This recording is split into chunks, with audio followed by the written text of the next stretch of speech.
regulation, hindi naman siya ililimit ng freedom of expression natin. It's only to protect us. That's why we need regulation. And we all know na... Why? Why do you need protection? Because there are cases in social media like cyberbullying, exploitations, and misinformations na sobrang pwede nating makuha because especially young users na nag-grow pa lang. Okay. What would you have to say to that, Gia? If kung pag-uusapan natin ang regulations, pwede siyang mag-limit ng freedom nila and personal responsibility.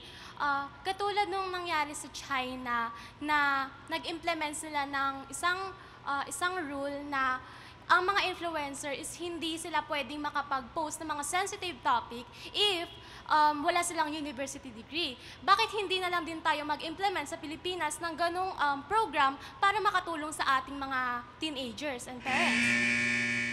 Pero like, hindi naman same ng culture yung China and Philippines. So it doesn't mean na